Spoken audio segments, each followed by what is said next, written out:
Menzies, ayer y hoy, aprendiendo del pasado.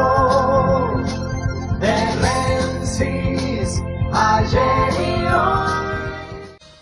El diccionario define a soberbio o soberbia como una persona que se cree superior a los que lo rodean por su posición social o económica o por alguna cualidad especial que se demuestra en un trato distinto o diferente, despreciativo hacia los demás. Bueno, existe la soberbia del poder. En la soberbia del poder, uno se cree que además el poder es constante, permanente y que nunca se termina, y entonces se toman decisiones creyendo que es a perpetuidad, sin darse cuenta que todo es provisorio, en una vida donde el ser humano nace, se reproduce y muere como ley natural.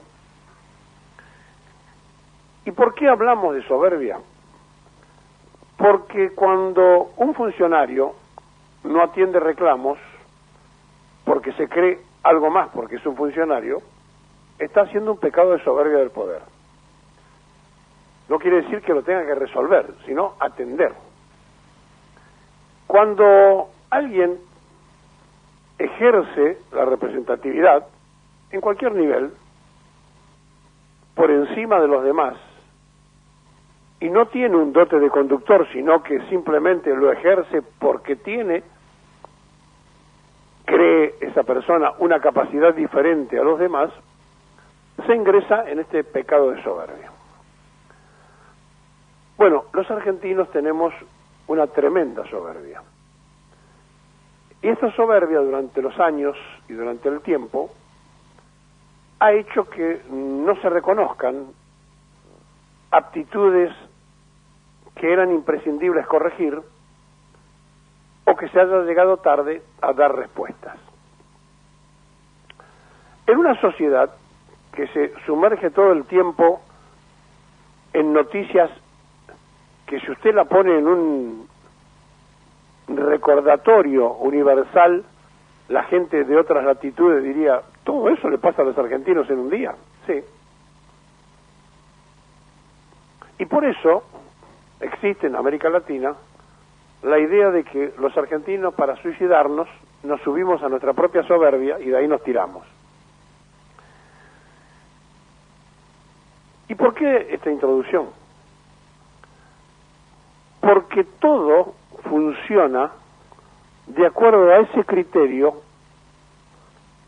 donde durante mucho tiempo nos hemos considerado distintos a los hermanos del continente, nos hemos considerado distintos los porteños a los provincianos, y ha habido un pecado de soberbia instalado en la sociedad desde tiempo inmemorial.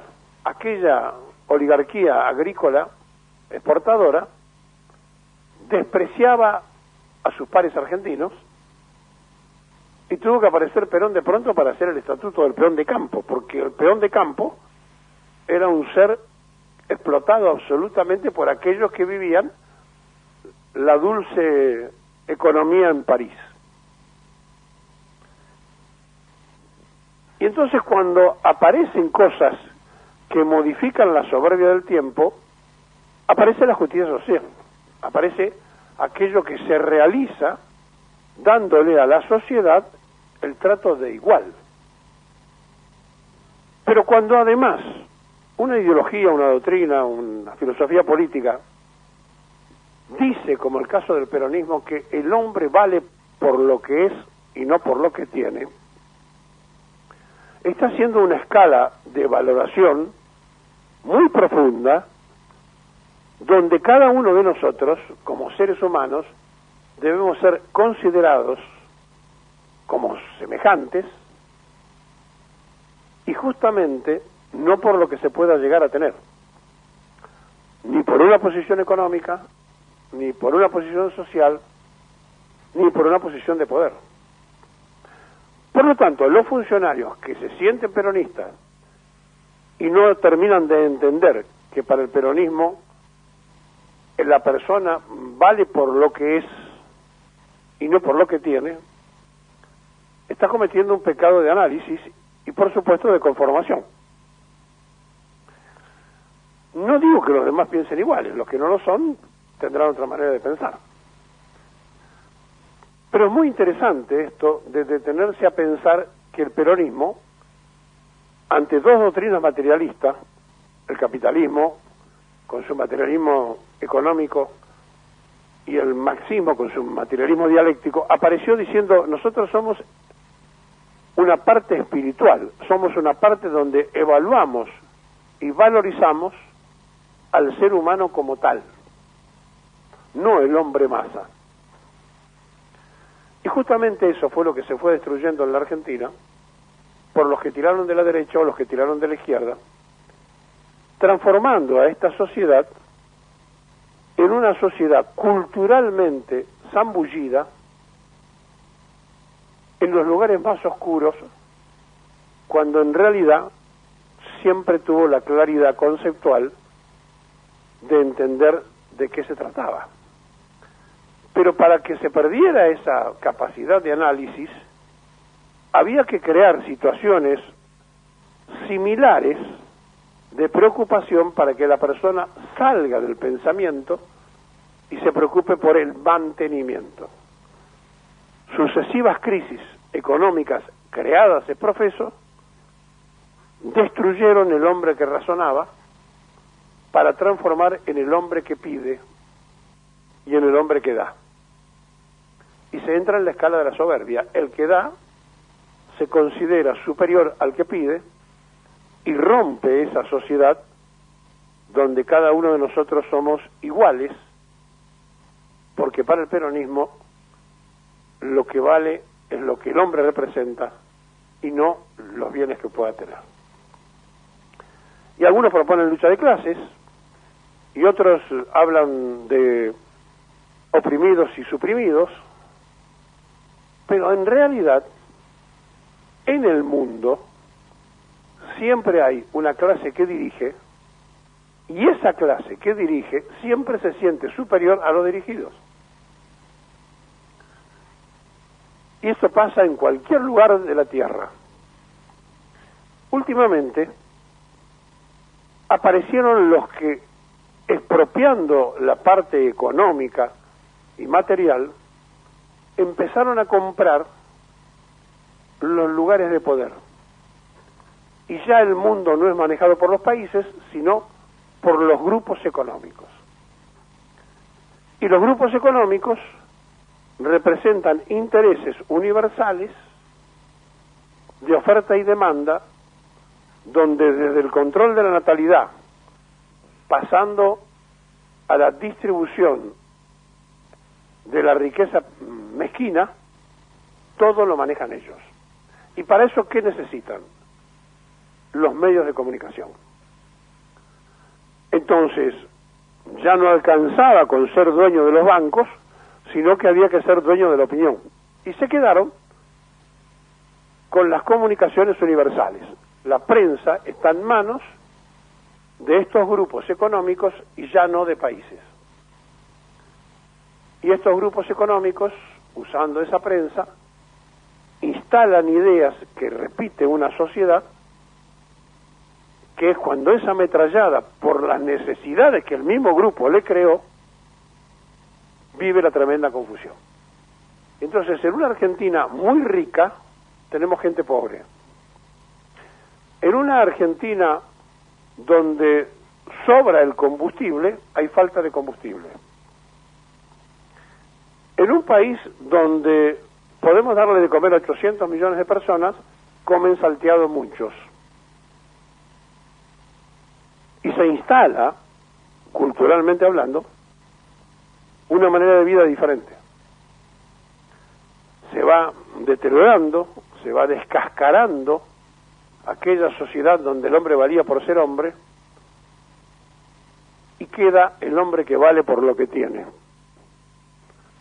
Por eso el capitalismo le ganó la batalla del comunismo, y por eso en Rusia hay capitalismo y en China hay capitalismo. porque es el triunfo del individualismo sobre el colectivismo. Cada uno de estos momentos de la historia fueron dominados por la escala de magnitudes de la ambición humana.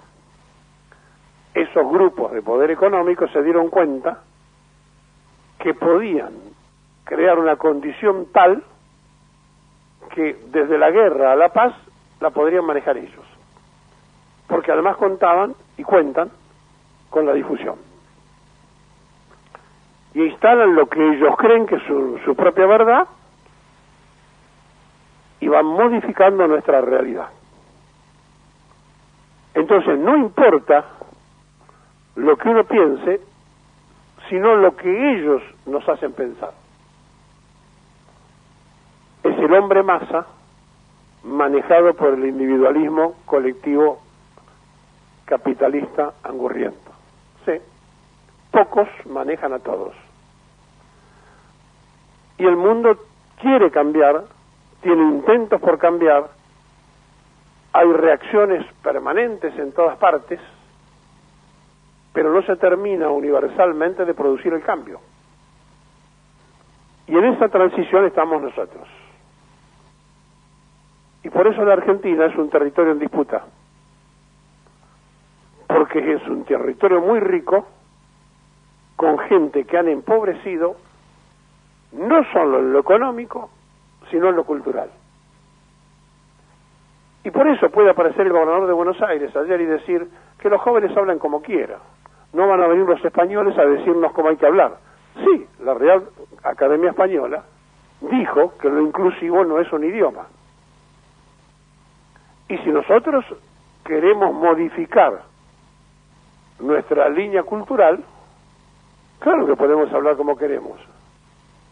También se puede hablar en hebreo o se puede hablar en jeringoso. Pero no son las costumbres nuestras.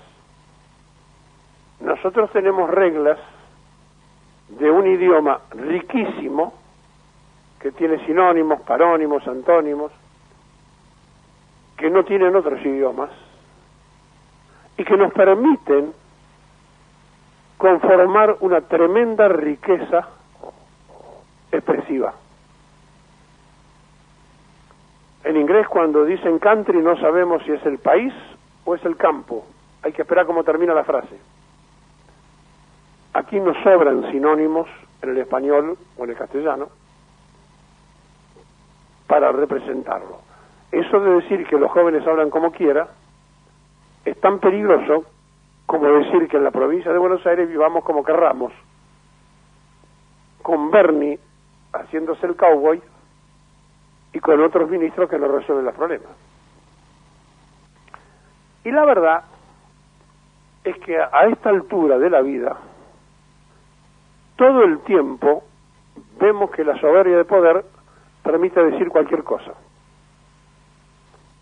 Y esas cualquier cosa traen consecuencias, porque la gente se referencia. Lo dijo el gobernador, lo dijo la vicepresidenta, lo dijo fulano, lo dijo sultano. Se referencia.